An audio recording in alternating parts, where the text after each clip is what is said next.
Nova crise econômica mundial será grave e pode mudar a ordem global existente.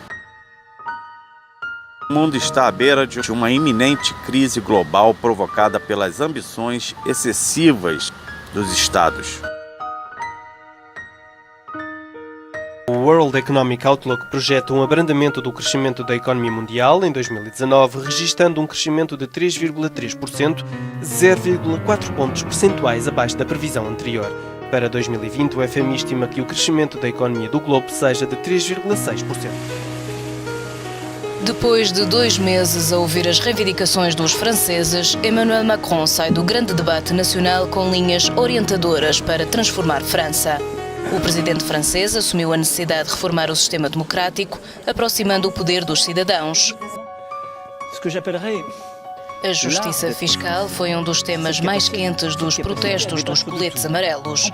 Mas Macron pôs logo de parte a hipótese de voltar a aplicar o imposto sobre as grandes fortunas, de forma a continuar a atrair investimento para o país.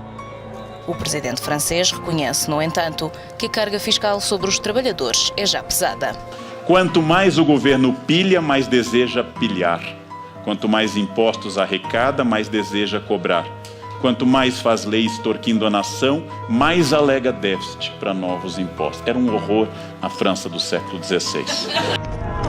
Depois dos confrontos no fim de semana, o governo francês iniciou na segunda-feira uma série de encontros com líderes da oposição, a fim de encontrar uma solução para a crise. A revolta dos chamados coletes amarelos revelou fraturas profundas ao nível das políticas económicas do presidente Macron, que são vistas como favorecendo os mais ricos. Os protestos das últimas semanas estão a ser vistos como os mais violentos desde o maio de 68. Na segunda-feira, os condutores de ambulâncias juntaram-se aos protestos. Esta terça-feira prevê-se que o primeiro-ministro Édouard Philippe anuncie novas medidas. No entanto, os representantes dos coletes amarelos recusam o encontro com o primeiro-ministro, alegando razões de segurança. O governo, entretanto, propôs ainda aos deputados a oportunidade de debaterem a crise esta semana. A questão que permanece no ar é se o presidente Macron vai ou não recuar nas suas propostas. A crise na Itália vem afetando os mercados e dominando o noticiário internacional nos últimos dias. Para entender o que está acontecendo no país, é preciso contextualizar a situação. A Itália sofre basicamente de um mal econômico e de um mal político. Desde o lançamento do euro, a moeda única europeia, é o país que menos cresceu na União Europeia. Isso tem várias causas. Uma das principais, que afeta também o Brasil, é que a Itália tem um Estado que gasta muito e, principalmente, gasta muito mal. A Itália, por exemplo, não tem nenhuma universidade entre as 100 melhores do mundo. É o único país do G7, o grupo dos 7 países, das 7 principais economias ocidentais, que não tem uma universidade entre as melhores do mundo. A Itália sofre de uma instabilidade crônica. É o país com um quadro político partidário mais fragmentado entre os principais da Europa. E o SBT Brasil foi até Caracas acompanhar o drama vivido pela população da Venezuela. Há 10 dias, um país com 2 presidentes. Exagero? Pergunte a qualquer um destes manifestantes se reconhece a autoridade de Nicolás Maduro.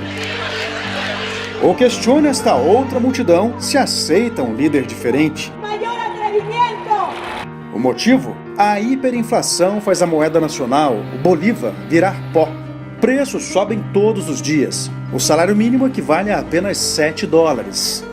Visitamos prateleiras de supermercados vazias. O que tinha disponível não é qualquer um que podia comprar. 6 mil. O salário mínimo é 18 mil. Ela está me dizendo que o quilo do pimentão aqui está quase 6 mil bolívares. E o salário mínimo do país são 18 mil bolívares. A equipe de Donald Trump anunciou novas sanções contra a PDVSA, a estatal de petróleo que praticamente sustenta a Venezuela. O governo aguentará a pressão? Há notícias de que desertores pediram armas aos Estados Unidos para tentar enfrentar o regime. Algo que, se for verdade, pode resultar em guerra civil. Era um absurdo, vocês não conseguem, precisa ser historiador para ter uma noção deste momento, que os impostos chegam a quase a metade da renda das pessoas e o governo diz, precisa mais, porque não é suficiente. A crise brasileira, ela se coloca num quadro maior de crise capitalista mundial. quase todos os analistas capitalistas chegaram à conclusão de que a crise de 2008 não foi superada e dificilmente será superada. Né? Nós temos essa semana aqui uma declaração bastante sintomática, né, de uma pessoa do governo Macron.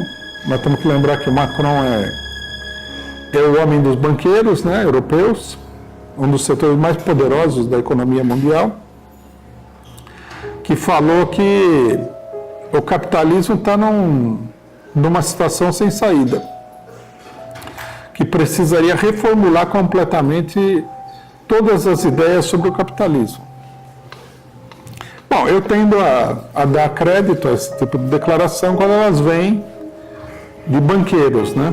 Significa que a situação está feia mesmo, que se eu que sou membro do PCO fala que o capitalismo está num beco sem saída, as pessoas, né, possivelmente vão falar, não, mas é muito interesse dele que o capitalismo esteja num beco sem saída porque ele é socialista. Mas se o banqueiro fala, né, carrega mais autoridade. É um fato. Né? Um assunto que provavelmente nós vamos discutir muito no próximo período são as eleições parlamentares europeias, que estão sinalizando aí, né, para uma derrota muito traumática dos partidos tradicionais europeus, tanto da social-democracia como dos partidos conservadores em todos os países. Né? A começar pela própria França, né? Onde até agora o governo não conseguiu controlar a profunda insatisfação social que se manifestou na mobilização dos coletes amarelos. Né? A austeridade levou as famílias gregas aos limites. Muitos acreditam que os laços fortes foram a única coisa que os fez aguentar aos anos duros. Sou contabilista. Em 2009 estava a trabalhar numa grande empresa do setor alimentar. Nos 7 a 8 anos que se seguiram, o meu contrato foi alterado 3 vezes, sempre com redução de salário. No final, acabei por ser despedido. No ano seguinte foi muito difícil encontrar trabalho, apesar de ter um bom currículo e da experiência que tive antes. Acabei por encontrar um trabalho só há um mês atrás. Agora imagine o potro que nunca viu outra coisa a não ser o arreio. Estes somos nós.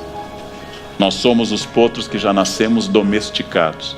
Nós somos cavalos já acostumados à sela e achamos natural que o imposto seja alto, que o Estado não dê quase nada em troca e que tudo isso transcorra com absoluta tranquilidade.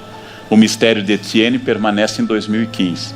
Não é saber porque a sociedade é tão violenta que ela é, mas saber porque ela não é mais.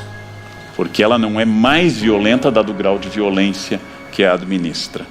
O cavalo que relincha se acostuma, lambe o que o oprime, o hábito produz, vamos ao campo de Aristóteles, uma segunda natureza tão densa que achamos natural que sempre tenha sido assim, que sempre seja desse jeito.